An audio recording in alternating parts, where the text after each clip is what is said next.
Oi, minha gente, bom dia. Mais uma semana que a gente está iniciando, mais um mês, na verdade. E vamos estar iniciando também o caderno 2, tá? A gente viu, né, no caderno 1, alguns conteúdos que vão servir de base agora para o caderno 2, tá? E a gente vai iniciar o caderno 2 com um assunto que a gente já viu no sexto ano, que foi a atmosfera. Eu tinha conversado com vocês que alguns conteúdos iam ser repetidos, porque como a gente mudou de livro, né, e agora com base na BNCC, alguns conteúdos também mudaram de séries, né, de anos.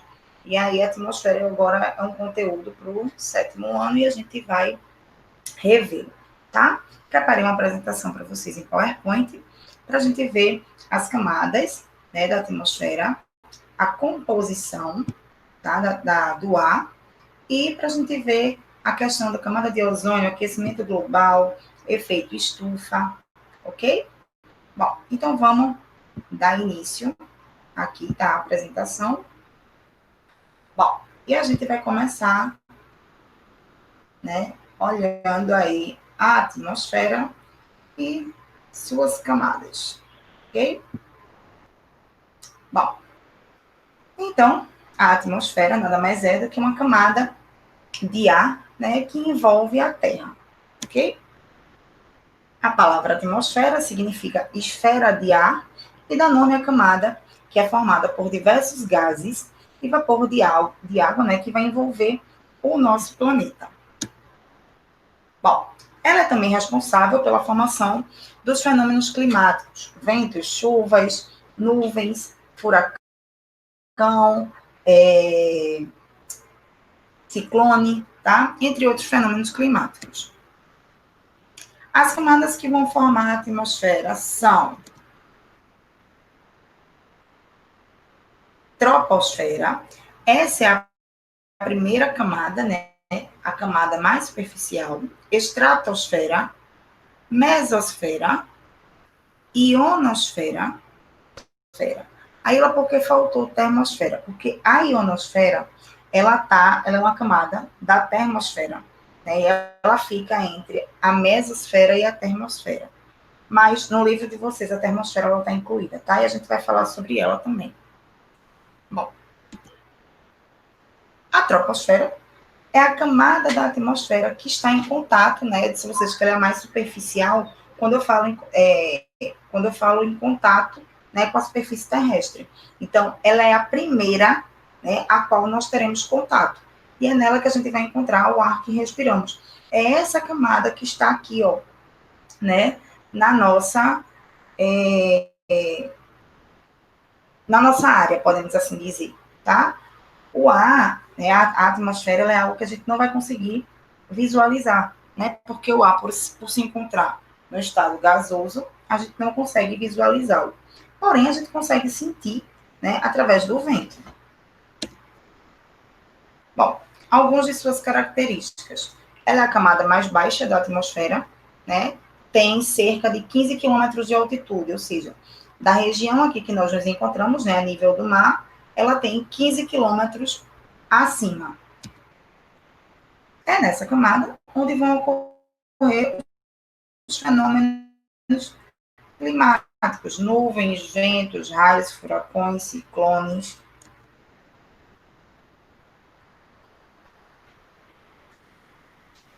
É na troposfera também que a gente vai encontrar o oxigênio necessário para a sobrevivência de animais e planetas na Terra. Pessoal, a gente vai ver na composição do ar, né, que alguns gases, né, formam a atmosfera. E um dos gases que é importantíssimo, né, para a sobrevivência dos animais, que é usado na respiração, é o oxigênio. Porém, a camada que eu vou ter uma maior concentração de oxigênio é a troposfera, tá? Estratosfera, nossa segunda camada. Nessa camada, quase não há presença de vapor de água, a umidade é muito baixa. E a concentração de oxigênio também. Vai ser a camada onde a gente vai ter os voos, né? Aeronaves, aviões. Por quê? Porque é uma camada onde eu vou estar longe, né, da camada onde ocorrem os fenômenos climáticos. Então, onde vai ter, eu vou estar acima da região onde tem nuvens, chuva, raios, trovões, tá? Na estratosfera, ela é uma camada importantíssima, porque é nela que a gente vai encontrar a camada de ozônio, que é uma camada responsável, né, por filtrar os raios ultravioletas do Sol. A gente vai falar bem específico da camada de ozônio mais na frente, ok? E aí, o que eu falei para vocês, ó, que esta é a camada que é utilizada como via aérea para grandes aviões, porque não vai sofrer a influência, né, dos fenômenos meteorológicos. Aí lá, mas eu já andei de avião e, né, vi chuva, né? Passei por uma turbulência, né, entrando dentro de uma nuvem. Pessoal, a camada onde ocorre a via aérea, né, onde vai ocorrer o voo dos aviões, é na estratosfera.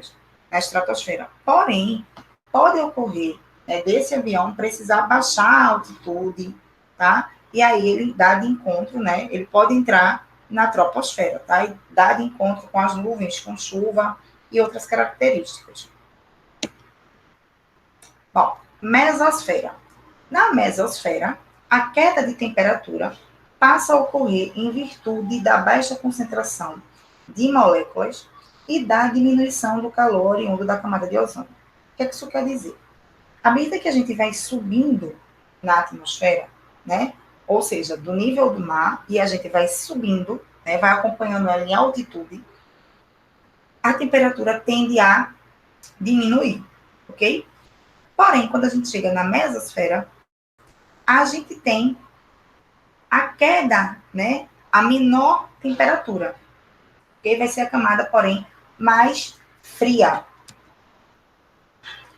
O ar presente na mesosfera oferece resistência a objetos que entram na atmosfera da Terra, né, como asteroides, meteoros.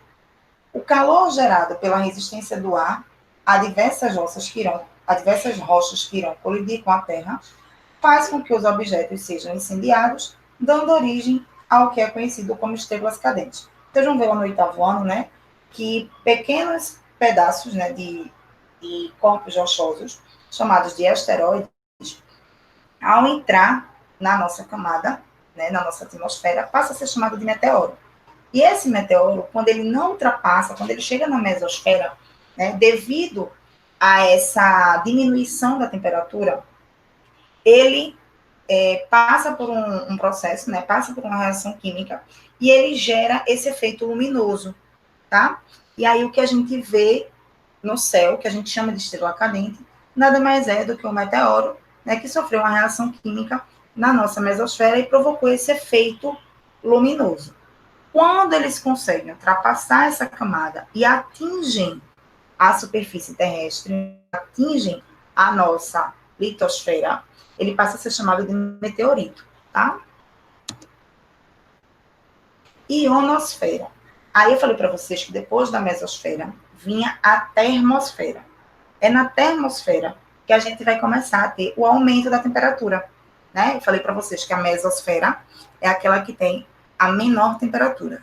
Já a termosfera, ela já está se aproximando um pouco mais, né, da camada mais externa, e aí ela está recebendo uma quantidade maior de raios solares, e a temperatura tende a aumentar. Entre a mesosfera e a termosfera, a gente tem uma camada chamada ionosfera. A ionosfera, parte dela está na mesosfera e a outra parte está na termosfera, ok? Então, vamos lá, a gente tem a troposfera, estratosfera, mesosfera. Logo acima, a gente tem a termosfera. Juntando um pedaço da mesosfera com a termosfera, a gente tem a ionosfera, ok? Na ionosfera, o ar ele é rarefeito. O que é ser rarefeito? É raro, tá? A quantidade de moléculas de ar, a quantidade de moléculas de gases que eu tenho no ar diminui bruscamente, tá?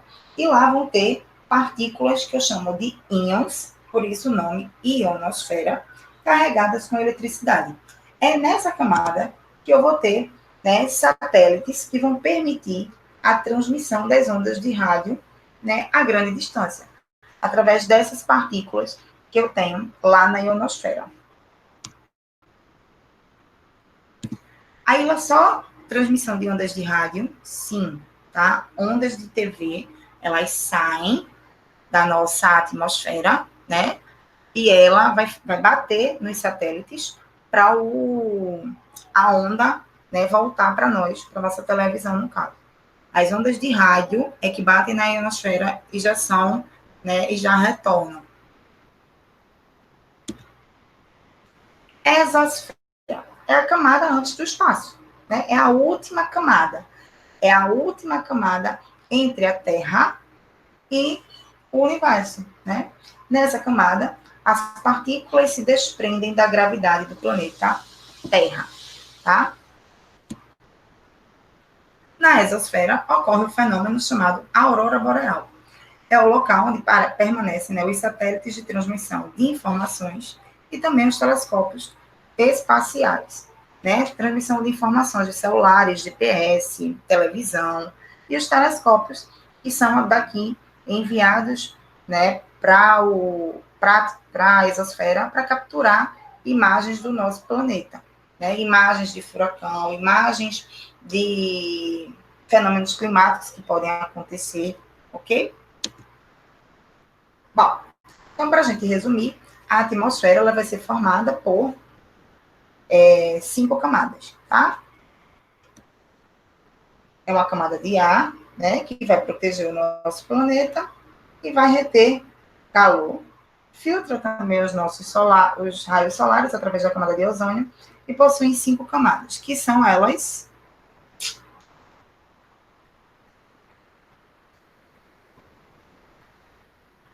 Ele vai começar de cima para baixo, tá certo? Exosfera, termosfera, ionosfera, mesosfera, estratosfera, troposfera. A gente, quando estudou, né, quando a gente falou agora as características, a gente fez de baixo para cima, ou seja, da camada que está mais próxima da superfície terrestre e a camada até a camada que está mais distante da superfície terrestre. Então, a gente fez num sentido contrário, né? A gente falou primeiro da troposfera, depois da estratosfera, mesosfera, ionosfera, termosfera e exosfera, ok? Bom, vamos falar agora da composição química, né, do ar.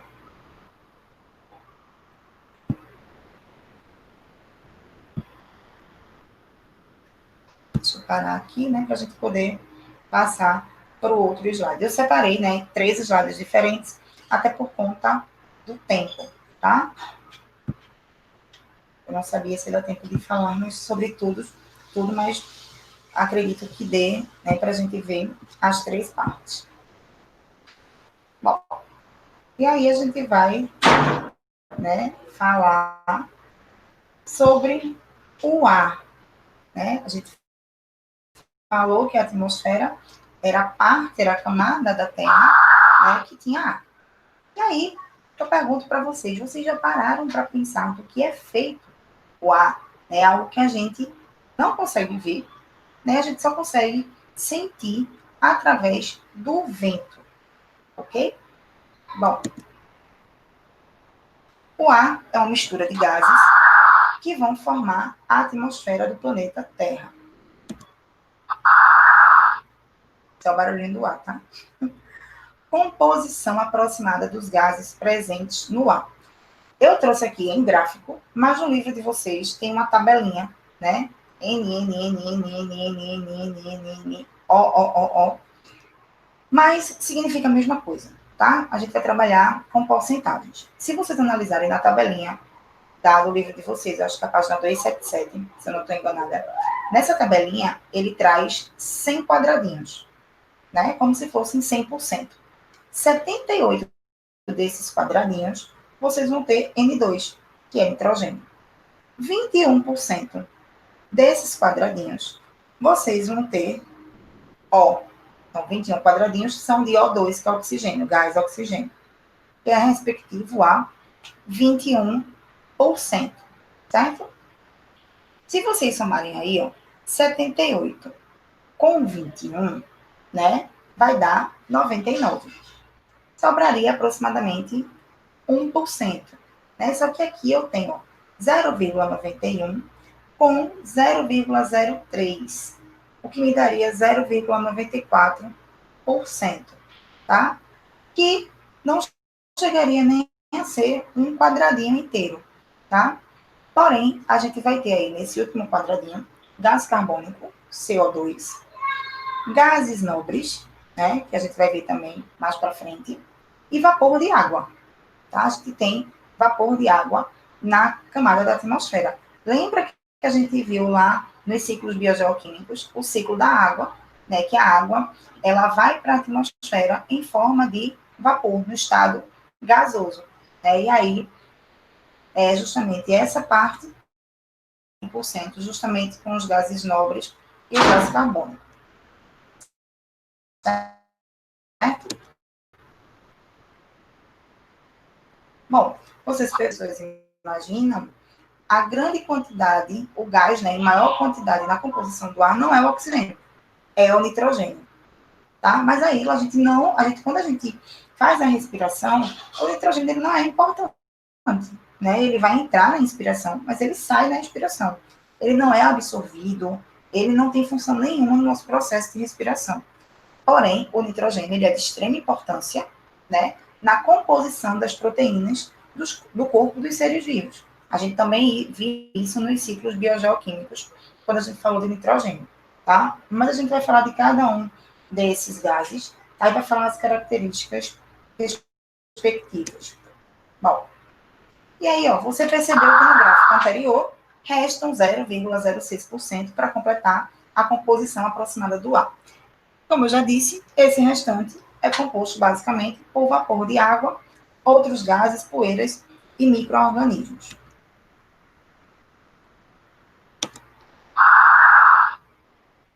Então, a gente vai ver aí as características, né, dos principais gases que compõem o ar. O primeiro deles que a gente vai falar é o nitrogênio, tá? N2. Se fosse só N, tá? É o elemento químico, né? Porém, N2 significa que esse elemento químico, nitrogênio, para formar o gás nitrogênio, ele precisa de 2 átomos desse elemento químico, tá? N2. Então, é o gás encontrado em maior quantidade no ar, cerca de 78%, e algumas plantas e bactérias conseguem aproveitá-la no próprio ar. Lembram das bactérias que fazem, né, a absorção de nitrogênio? Aquelas bactérias que estão, né, nas raízes de algumas plantas, principalmente de algumas leguminosas. Essas bactérias, né, elas conseguem transformar o gás oxigênio em nitrato. Né? O nitrato é que é a substância importante para a composição das proteínas do corpo dos seres vivos. E aí, esse nitrato, né, ele é passado para as plantas, e quando qualquer animal, que a gente também estudou cadeia alimentar, se alimenta das plantas, acabam adquirindo, né, esse nitrato. E assim ocorre, né, a passagem dessa substância de acordo com a cadeia alimentar. Né? Quem se alimentar desse herbívoro contrai esse nitrato, que é importante para a construção das proteínas corporal. Se acontecer do animal, né, do ser vivo, morrer, esse nitrato vai ser decomposto por bactérias e ele volta na forma de nitrogênio, né, para o ar, ok? A gente viu isso no ciclo de nitrogênio, tá? Bom, como eu já falei para vocês, os seres vivos, incluindo o homem, precisam do nitrogênio, né, porque é uma composição básica das proteínas corporais. Na alimentação, adquirem na forma de proteínas, né? O ovo ele é riquíssimo em nitrogênio. As principais fontes das proteínas são carnes, ovos, leites e seus derivados. Ó, tudo que veio de outro animal, né? Carne. A carne, ela vai ter proteínas, né, do corpo do animal que foram adquiridas através, né, do nitrato lá das bactérias nitrificantes. Bom, o segundo gás que a gente vai falar é o oxigênio. O oxigênio é um elemento químico E para se apresentar, né, na forma de gás, eu preciso unir 2 átomos de hidrogênio, ok? É o segundo gás em maior quantidade na atmosfera, cerca de 21%. É indispensável à sobrevivência dos homens e de muitos seres vivos, porque ele é utilizado no processo de respiração, tanto dos homens, né, dos animais, como das plantas, né? A única diferença que a gente falou é que no caso dos animais, a gente utiliza o oxigênio na expiração e a gente, né, devolve na expiração o gás carbônico. O que ocorre ao contrário nas plantas e algas. Elas absorvem o gás carbônico e liberam o oxigênio. Então, elas fazem a renovação desse gás na atmosfera. Bom, é importante na respiração humana e apresenta uma utilidade especial, essencial para o homem, pois é um gás comburente, ou seja, é um gás capaz de manter o fogo aceso, certo? Vou fazer um experimento para vocês, né, no final da aula, e a gente vai ter, né, com base no conhecimento que eu estou passando para vocês agora, vocês vão ter que me dar a resposta, né? Eu vou fazer o experimento, mas quem vai ter que responder são vocês, ok? Bom, o gás carbônico. O gás carbônico, também conhecido como dióxido de carbono, porque é um óxido, tá, minha gente? Ele tem 2 elementos químicos, o carbono e o oxigênio, tá? 2 moléculas de carbono, 2 moléculas de oxigênio, que apareceram aqui em vermelho, ligadas a um átomo de carbono. Então, 2 moléculas de carbono, né, ligadas a uma molécula de 2 moléculas de oxigênio. Estou péssima para o início da semana, né? 2 moléculas de oxigênio ligadas a uma molécula de carbono, tá? Os seres vivos são os principais fontes desse gás na Terra. Por quê? Porque a gente elimina ele no nosso processo de expiração. Ele também é um gás chamado de gás estufa. A gente vai ver mais na frente qual é a importância desse gás estufa, tá? Mas saibam aí que o gás carbônico faz parte dos gases estufa. Porque os seres vivos são quem renova, né, o gás carbônico na atmosfera. Porque é durante a respiração que a gente vai liberar esse processo, esse gás, né? Que a gente utiliza na nossa. Eita! É durante a respiração que alguns seres vivos liberam gás carbônico no processo da produção de energia. Vocês vão ver, né? A gente fala do oxigênio e do gás carbônico. Até então, a gente só fala que a gente inspira oxigênio, né? A gente inspira o ar atmosférico, absorve o oxigênio e libera gás carbônico. Tá. Então quer dizer que eu inspirei o ar atmosférico. Mas no ar atmosférico tem gás carbônico. Tem, mas não em grande quantidade. Né? Eu tenho muito mais de oxigênio. Quando a gente inspira, vão todos os gases presentes no ar atmosférico. Vai todos eles, inclusive vapor de água, poeira e micro-organismos. Porém, a história disso aí vai muito além, tá? Por quê? Porque é com oxigênio que a gente realiza uma reação química, né? Do qual a gente gera energia para o nosso corpo. Quando é interessante, né, falar de ciências, porque a gente estuda tudo separadamente, né? A gente viu ciclos biogeoquímicos, a gente viu a Terra, a gente está vendo agora, né, a atmosfera, está vendo o papel importante dos seres vivos, né, principalmente do corpo humano, do homem. Só que isso vai muito mais além, minha gente. Quando a gente tenta pegar todos os conteúdos, né, e ter uma visão única, vocês vão ver que é genial a vida aqui na Terra.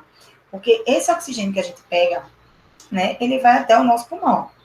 Mas do pulmão, ele vai para a corrente sanguínea, né? Ele chega nas células. Dentro das células ocorre uma reação química, onde eu vou juntar oxigênio e glicose, né? Que eu adquiri através da minha alimentação. Quando eu junto esses dois componentes, ocorre uma reação química, da qual eu gero energia para o meu corpo e tenho como resultado, né, energia gás carbônico e água. A energia fica no meu corpo, que é de extrema importância, né, para eu desenvolver todas as atividades que eu tenho. A água é importante, né, 70% do nosso organismo é feito, né, é composto por água, então eu não vou desperdiçar. Mas o gás carbônico, ele em excesso no nosso corpo, ele é prejudicial. Então eu tenho que me livrar do gás carbônico.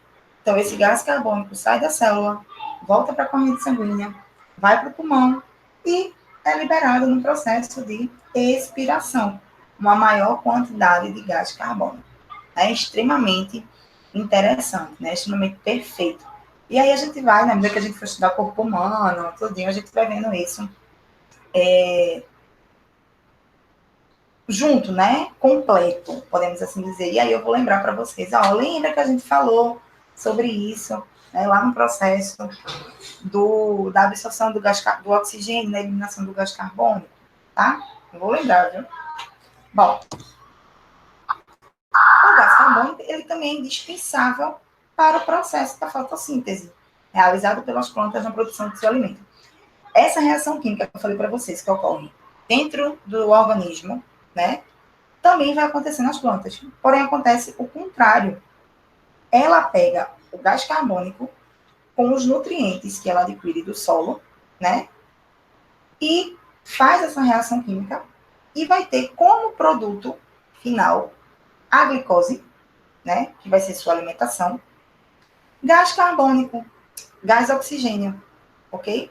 Então, para ela conseguir gerar, né, seu alimento através da fotossíntese, ela precisa do gás carbônico. Então, ela pega o gás carbônico, pega os nutrientes que está no solo. Tá, só que esses nutrientes ela não consegue fazer a absorção, né? E aí ela passa pelo processo de fotossíntese, consegue fazer com que aqueles nutrientes, juntamente com a presença do gás carbônico, produza o seu alimento e gera também oxigênio. Só que ela precisa de oxigênio? Não. Então, ela libera o oxigênio para a atmosfera, que é extremamente importante para nós. Vocês conseguem perceber, né, o quanto é bonito, né, o quanto é interessante a gente entender tudo isso, né? Está acontecendo aqui agora ao nosso redor, né? E a gente nem ao pouco se dá, né, não consegue perceber a grandiosidade disso, tá? Bom, a gente tem aí, então, o que eu acabei de falar para vocês, né? Gás carbônico e água, junto esses dois elementos dentro da planta. Porém, se eu não tiver luz solar, eu não vou conseguir fazer esse processo aqui que eu chamo de fotossíntese. Além disso, tem um pigmento, né, dentro das plantas chamado de clorofila, que tem nas folhas, tá? Então, esse processo aqui, chamado de fotossíntese, né, do qual eu produzo os meus nutrientes, a minha energia, né, não seria possível se eu não tivesse a luz solar. Então, eu pego essas substâncias aqui, ó, gás carbônico, água e alguns minerais, tá, que vão vir do solo, pego eles. Só que isso aqui, para a planta, ela não consegue absorver. Então, com a presença da luz solar e com essa estrutura aqui chamada de clorofila, eu realizo esse processo chamado fotossíntese e consigo converter isso aqui em glicose, que a planta vai conseguir absorver, água, que ela também absorve, e o oxigênio, que ela não tem necessidade nenhuma de absorver, porque não serve para ela libera, né, para a atmosfera, tá? Bom, o que eu falei para vocês, né, o gás carbônico, ele é tóxico para o corpo humano, por isso ele não pode ficar preso nas nossas células. E é por isso que ele volta para a corrente sanguínea, vai lá para o pulmão e é eliminado no processo de expiração. Imaginem tudo isso acontecendo rapidamente, né? Porque a gente inspira e expira, ou seja, tem que ser muito rápido todo esse processo, tá? As plantas, elas são indispensáveis na renovação do ar que respiramos, pois elas fazem o processo contrário, né? A gente renova o gás carbônico na atmosfera que é utilizado pelas plantas. E elas renovam o oxigênio, que é utilizado pela maioria dos animais, né? Inclusive os seres humanos. Bom, aqui. Opa. O gás carbônico ele também é utilizado pelo homem na fabricação de refrigerantes e de extintores de incêndios. Quando eu mostrar o experimento para vocês, não, eu não vou dar. Se eu falar sobre o experimento agora, eu vou estar dando um spoiler para vocês, né? Mas lembra que quando a gente falou do gás carbônico, eu disse para vocês, do gás oxigênio, eu disse para vocês que ele servia de comburente, né? Se ele é comburente, ele servia, né, de alimento para manter o fogo aceso. Ele servia ali, né, para manter a chama acesa. Os extintores de incêndio, eles são utilizados para apagar o fogo. Claro, óbvio, que ele não poderia vir, né, cheio de oxigênio. Se ele viesse cheio de oxigênio, ele ia ser, né, ele ia aumentar a chama. E aí os extintores de incêndio, ele vem com gás carbônico, que é para fazer justamente o processo contrário, para extinguir o fogo, tá? Tá aí no refrigerante, como é que eu percebo o oxigênio? Tá, quando o gás carbônico, né, aquelas bolinhas que a gente tem no refrigerante, é o gás carbônico, tá? Quando a gente abre o refrigerante, faz, né? É o gás carbônico sendo eliminado, né? Por isso que com o passar do tempo, depois de aberto, o refrigerante ele perde essa textura, né, de bolhas, né? A gente chega até a dizer, ai, tá choca, tá ruim, né? Por quê? Porque perdeu o gás carbônico que dá essa sensação de efervescência na boca, ok? O gás carbônico em excesso, causado pela liberação dos escapamentos de carros, caminhões, chaminés de fábricas, pode elevar a poluição do ar que provoca doenças e danos à qualidade de vida na Terra. Falei para vocês que o gás carbônico ele era um dos gases estufa, né? Beleza. Memorizem isso aí. Porém, os combustíveis que a gente utiliza, que são chamados de combustíveis fósseis, né? Depois que eles passam pela combustão, pela queima, eles liberam monóxido de carbono, né? O CO. Né? Eu tenho um átomo de carbono e um átomo de oxigênio, CO, um derivado do gás carbônico, tá? E eu também libero gás carbônico aí pelas chaminés de fábricas, né, de indústrias. O que é que eu quero que vocês entendam? Que com o passar dos anos, a gente foi, né, aumentando a tecnologia, a gente foi conseguindo, como é que eu posso dizer, aperfeiçoar as indústrias, né, aperfeiçoar os carros. E aí todo mundo, né, começou a ter um acesso a tudo isso. Consequentemente, né, se a quantidade de gás carbônico é liberado também por escapamentos de carros, caminhões e fábricas, e a gente teve um aumento, né, dessas três situações aí dentro do nosso planeta Terra, a gente consegue entender que houve um aumento na liberação de gás carbônico, de monóxido de carbono. Quero que vocês memorizem isso para tudo que a gente vai falar mais para frente, certo? E aí os gases nobres. Os gases nobres, né, eles estão em menor quantidade na nossa atmosfera e não se misturam com outras substâncias. Por isso que eles vão estar em menor quantidade. Bom, a gente tem aí alguns gases nobres, como hélio, radônio, argônio, xenônio e criptônio, tá? O gás hélio, ele é bem comum quando é utilizado até em balões, né, de festa. Aqueles balões que eles ficam em pezinho, né? Se a gente encher um balão, né, com ar normal, com o nosso ar, né, ele não consegue flutuar, né? Se a gente soltar ele no ar, ele desce. Porém, quando a gente faz isso com gás hélio, não, né? Por conta dele ter uma quantidade menor na composição do ar, ele consegue, né, flutuar, tá? Argônio, xenônio e criptônio, vocês vão ver que eles são utilizados, né, para lâmpadas, para iluminação aquelas iluminações de pistas de aeroportos, tá? O radônio, ele já é um gás mais radioativo, ok? Bom, os gases nobres, eles são utilizados pelo homem em diversas atividades. O argônio, o xenônio e o criptônio são usados, por exemplo, na fabricação de lâmpadas de vários tipos. Bom, passado isso, né, a gente vai relacionar justamente essa parte dos gases, da quantidade, né, desses gases, com o que a gente vai falar agora, né, que são alguns fenômenos que a gente tem na nossa atmosfera e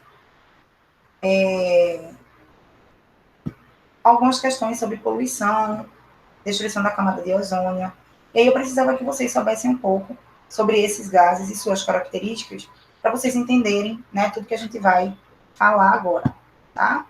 Então, a gente vai falar agora sobre camada de ozônio, né, a importância dela, efeito estufa, ok? Bom, vamos lá. Ozônio. O ozônio, ele é um alótropo, né, ele é um derivado do gás oxigênio.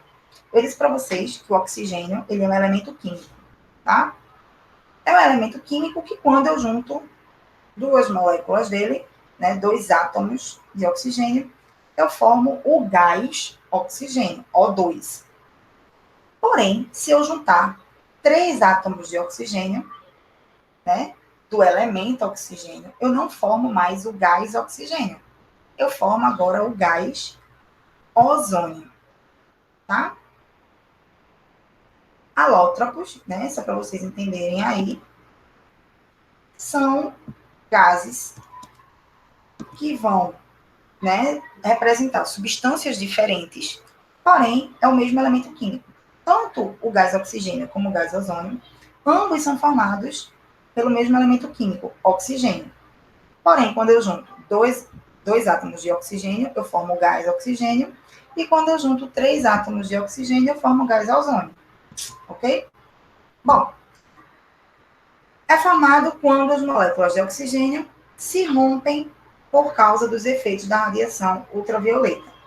E os átomos separados combinam-se com outras moléculas de oxigênio e aí formam três moléculas, né, formam um ozônio e eles vão se ligando. Eu falei até sobre isso, né, no ano passado, né, não sei se vocês lembram, eu usei até vocês como exemplo, né, que a gente com uma molécula, né, ligada na outra, eu formo o gás oxigênio, dois átomos, certo? Porém, com a radiação ultravioleta, eu separo isso aqui.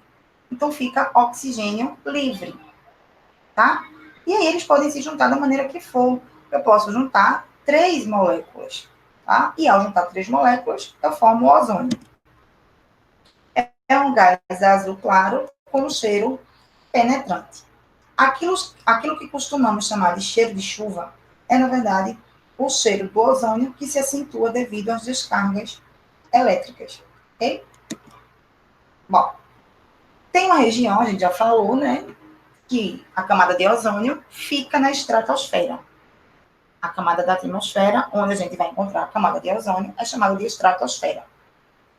Bom, essa zona, né, de ozônio, essa camada de ozônio, é chamada de ozonosfera, tá? A camada forma-se e destrói-se naturalmente. Claro, a radiação, né, ultravioleta, separo, né, deixo os oxigênios livres. Eles podem se combinar de novo e formam de novo o ozônio. E aí isso mantém um equilíbrio, né, mas ela não tem a mesma espessura sempre. Ao longo das estações do ano e até de ano para ano, a espessura, né, pode variar. Bom, qual a importância dessa camada, então? O que é que ela faz? A gente falou sobre ciclos biogeoquímicos, e quando a gente falou do ciclo do carbono, eu falei para vocês, né, que parte dos raios solares que são emitidos pelo Sol, eles deveriam todos entrar na nossa atmosfera, né, e chegar à superfície terrestre. Só que aí eu falei para vocês que devido à atmosfera, né, e os gases que a gente encontra nessa atmosfera, parte desses, desses raios solares, eles são refletidos, eles voltam para o espaço, ok? Só que a camada de ozônio, ele está na estratosfera, certo? E aí, parte desses raios que conseguem passar, né, ainda vão ter que encarar a camada de ozônio.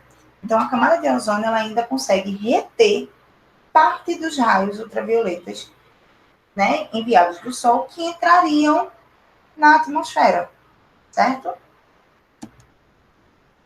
Então, na verdade, a camada de ozônio ela vai atuar como uma capa protetora da Terra, protegendo das radiações ultravioletas mais nocivas, que são os raios ultravioletas do tipo B, né, que são aqueles raios que causam câncer de pele, tá? Porém, lembra que eu falei para vocês, né, que vocês deviam, né, armazenar as informações que a gente viu das características dos gases, além, né, do que a gente aprendeu dos ciclos biogeoquímicos. Existem alguns gases, chamados de CF6, ou clorofluorcarbonetos, que são gases que contribuem para a destruição da camada de ozônio. A gente falou isso no ano passado também. Esses gases, eles são encontrados, né, em motores de geladeira, desodorantes aerosóis, né, aerosóis de maneira geral, tá? Alguns são encontrados até em ar-condicionados, tá? Bom, o CF6, ele é utilizado nas indústrias, né, de várias maneiras, e não é um gás tóxico para o ser humano. Massa, nem ele é inflamável. Ótimo. E não se degrada facilmente. Com uma visão industrial, isso é ótimo, certo? Só que a gente falou que as indústrias, elas cresceram, né, nas últimas décadas, no último século. E imagina todo mundo utilizando, então, esse CF6, né? Então, os vários tipos de CF6 duram cerca de 150 anos na atmosfera. Na ozonosfera, onde a incidência de raios violetas é intensa, cada átomo livre na molécula de CFC destrói cerca de 100 mil moléculas de ozônio. Pessoal, a molécula de CFC, ela consegue quebrar a ligação feita entre as moléculas de oxigênio, né? Que formam a molécula de ozônio. Então, imagina, né? As moléculas de ozônio lá ligadas, chega uma molécula de CFC e acaba quebrando essa molécula de ozônio, tá? Porém, a gente está falando que uma molécula de CFC, ela consegue destruir 100 mil moléculas de ozônio. Mas aí você falou que o ozônio, ele se destrói, né? E se forma naturalmente. Falei. Só que agora, a destruição ficou muito mais intensa do que a formação. E aí começaram a surgir o que a gente chama de buracos na camada de ozônio. São buracos, aí lá mesmo, é buraco? Não.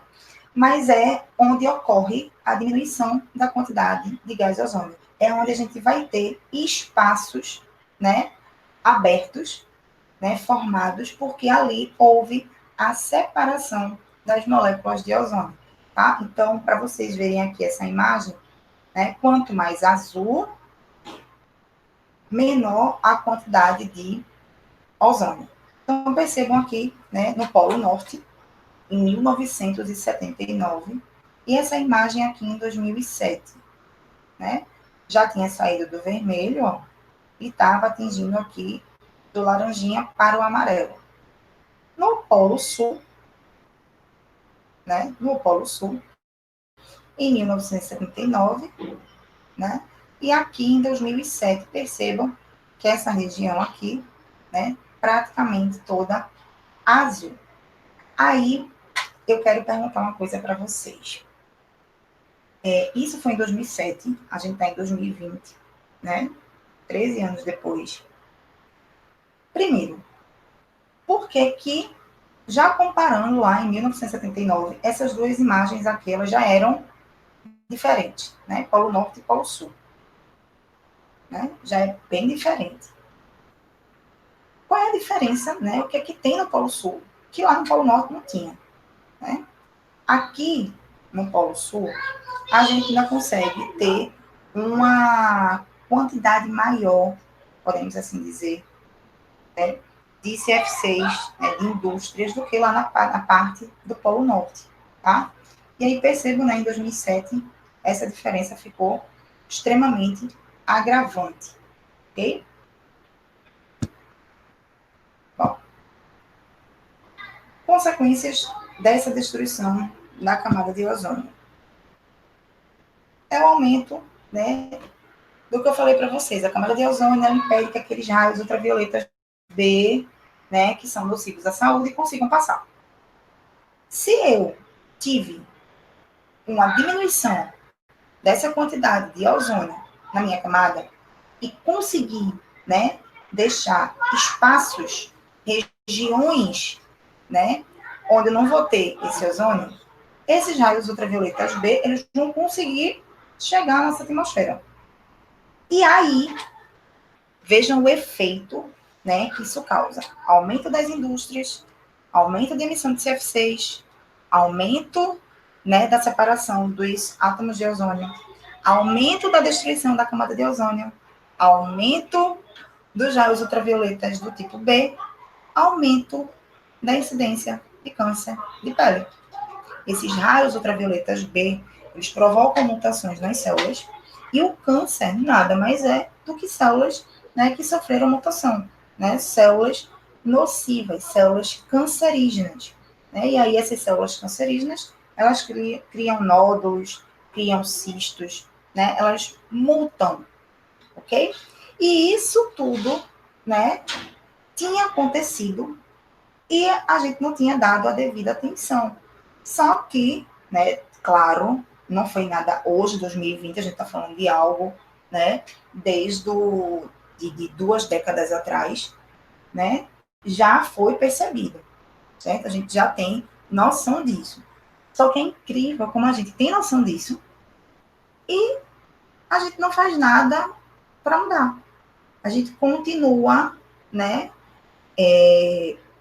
piorando a situação, agravando ainda mais a situação. Ai, Aila, mas poxa, isso deveria ser orientado pelo governo. Pessoal, a gente está vendo, né?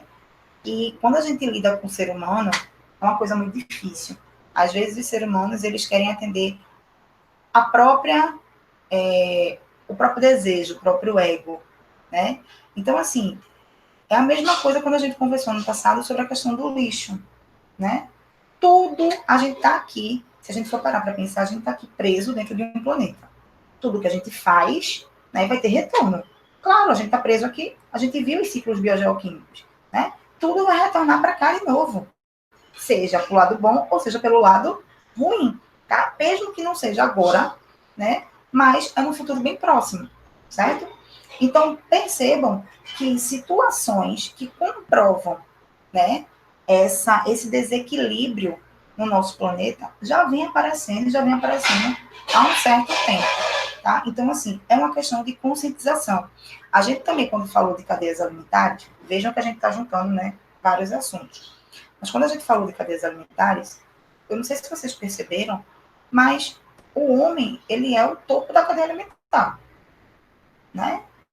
Ele não tem predador, né, natural. Não tem nenhum outro ser que tenha o homem como presa, né? Ele é o maior predador.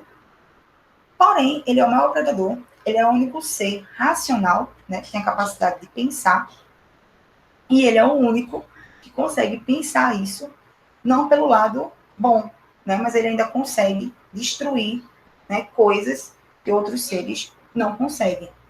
Então, percebam, né, até que ponto o ser humano está totalmente envolvido nessas consequências.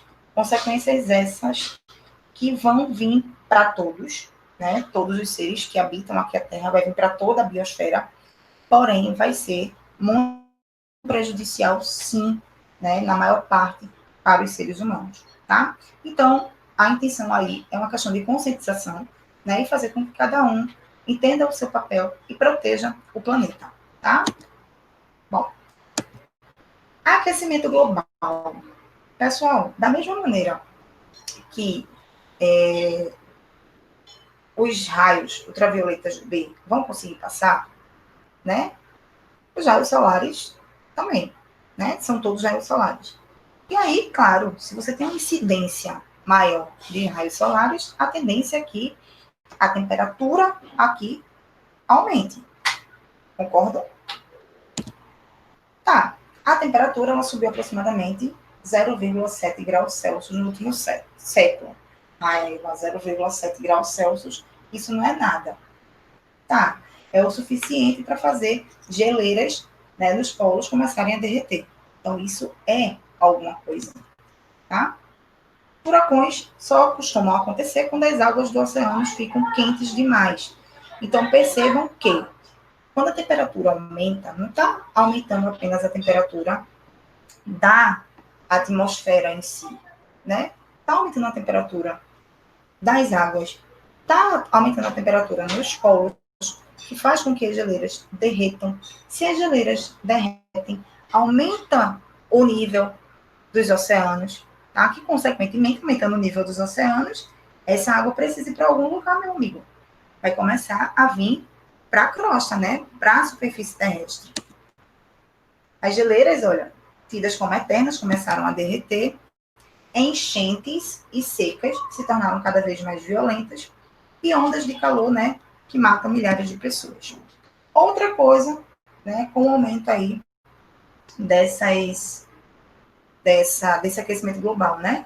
Os insetos, eles costumam se beneficiar com o aumento da temperatura.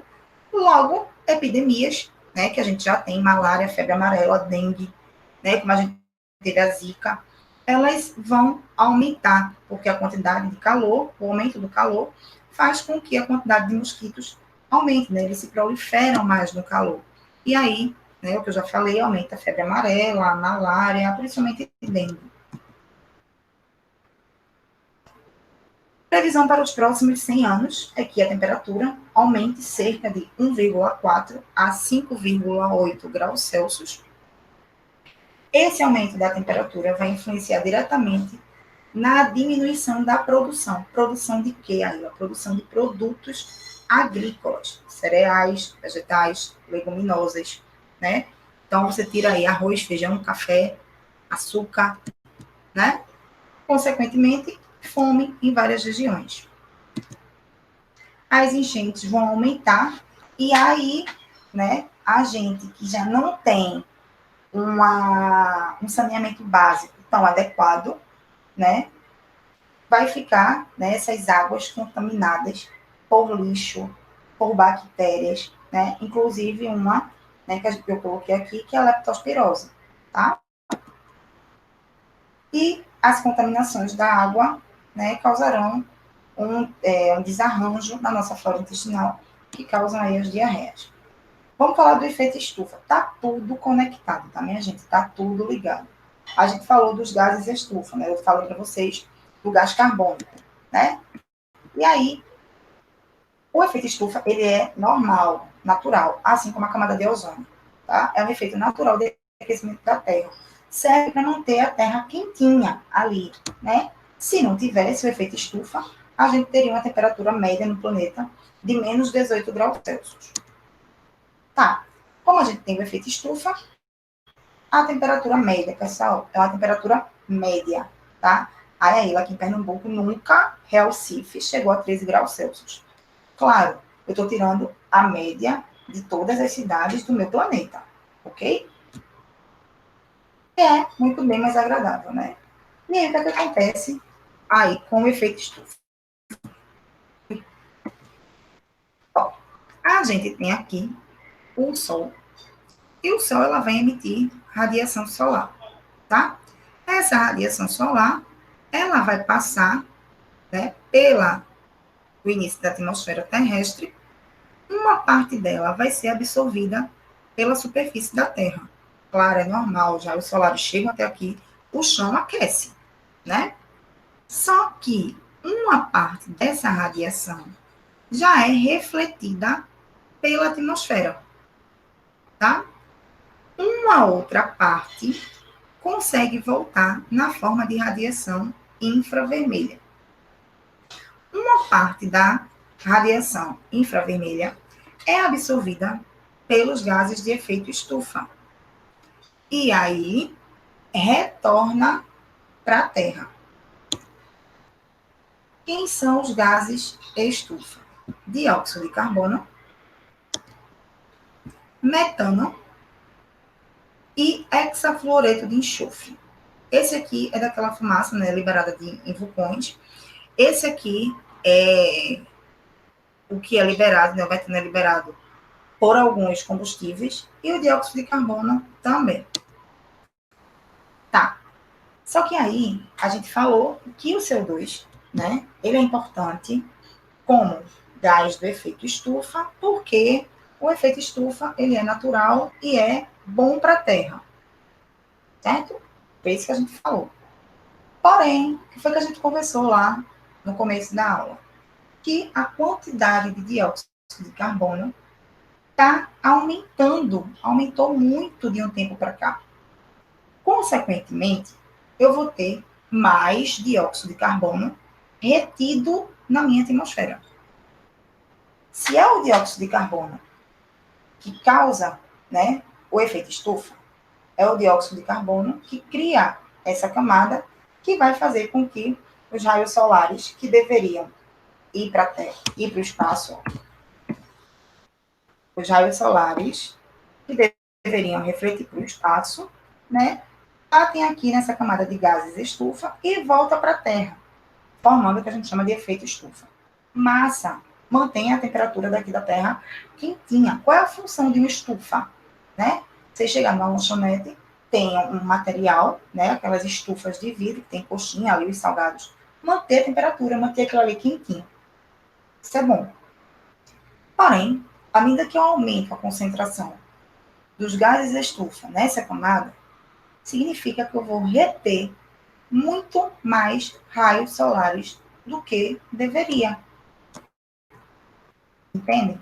E aí, ó, houve um aumento, né, da concentração de dióxido de carbono, né? Aqui foi em 2010, né? Houve um aumento, né, grande. Se você acompanhar isso aqui e ver, né, os momentos históricos disso aqui, a gente tem revolução industrial, né, o aumento dos veículos, e aí esse aumento, né, da concentração de gás carbônico faz com que a gente retenha muito mais raios solares, ok?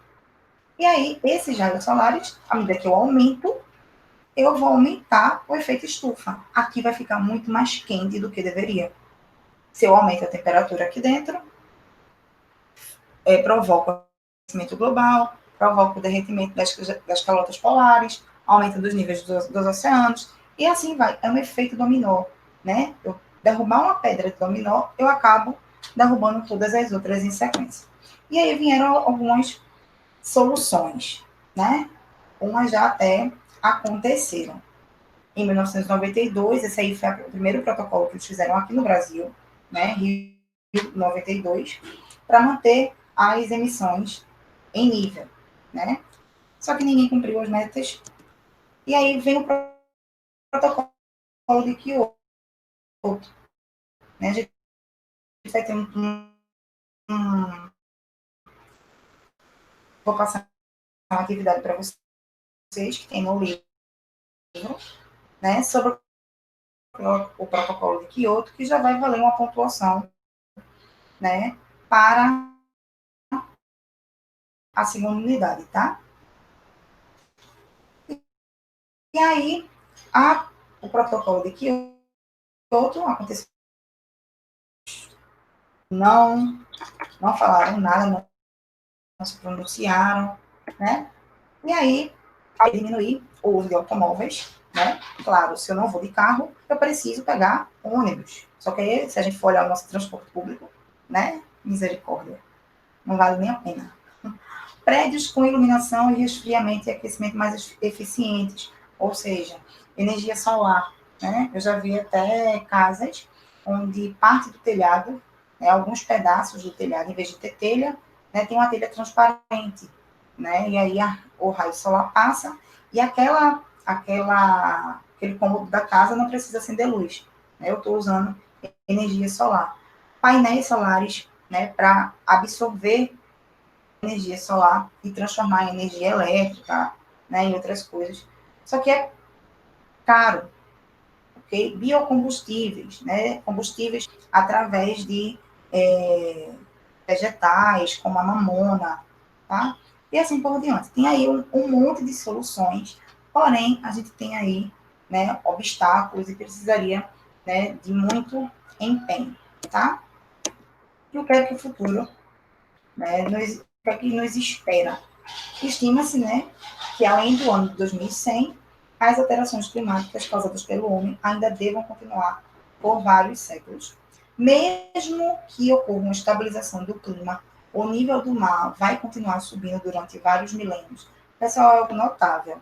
É, vocês nem tanto pela idade, né? Mas se você pegar um tio, uma avó, um avô que tiveram na orla, né, de Olinda, de Boa Viagem, ou que tinham casas em praia, né, eles até costumam dizer que o mar ele era mais recuado, né? Ele era mais, aqui tinha uma casa, mas aí o mar foi avançando, né? E acabou destruindo a casa, levou essas casas que tinha aqui na beira da praia. Por que isso? Né? Porque o nível do mar está aumentando. E está aumentando só? Está entrando água aqui dentro do planeta para aumentar o nível do mar? Não. Está acontecendo por conta do derretimento das calotas polares, que acontece por conta do aumento da temperatura provocado pelo aumento do efeito estufa, que foi provocado por um aumento do dióxido de carbono, né, do CO2, que aumentou sua emissão, porque agora a gente está utilizando mais indústrias, mais carros, caminhões e etc. Tá? Outras modificações, incluindo eventos meteorológicos extremos, devem acontecer. Então, mais furacões, né, mais ciclones e assim vai. Eu trouxe aí uma sugestão para vocês de um filme, né, O Dia Depois do Amanhã, que ele mostra algumas mudanças climáticas que a gente conversou aqui na aula, e um documentário, que é uma verdade inconveniente, que foi feito, né, apresentado pelo ex-vice-presidente dos Estados Unidos, Al Gore, que faz um alerta sobre mudanças climáticas, certo? Seria interessante vocês darem uma olhada, né, no documentário, ou no filme, ou em ambos, ok? A Terra agradece e eu também, né, vamos tentar aí fazer a nossa parte, ok? Espero que vocês tenham gostado da aula. Qualquer dúvida, podem entrar em contato comigo. Vou passar as atividades, tá?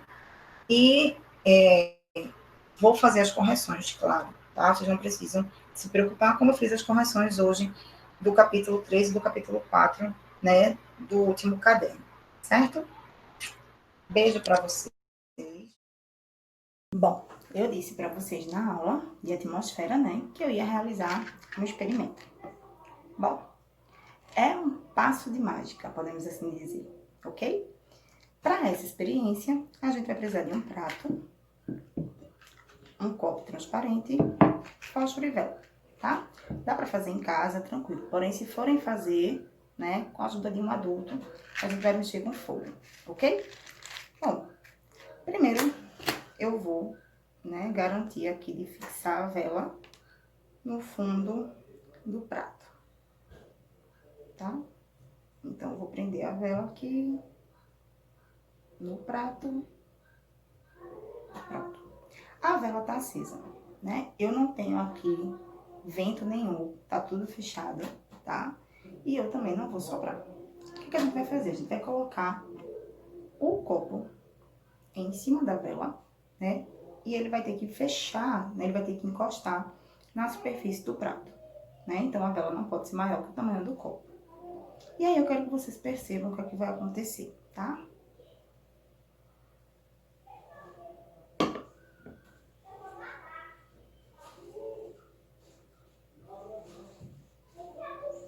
A vela foi ficando mais fraca, e num passe de mágica, ela apagou, certo? E aí, o que será que aconteceu? Bom, esse experimento, né, eu realizei aqui, porém, quem vai me dizer o que aconteceu, quem vai descobrir a magia, né, desse processo ter acontecido, são vocês, tá? Esse é o desafio. Vocês vão ter que me dizer o que aconteceu aqui para que a vela apagasse sem vento, sem nada, né? É o mistério da aula de ciências, tá bom? Então, o primeiro que mandar aí para mim a resposta, né, dessa experiência, ganha uma pontuação, ok? Beijo para vocês.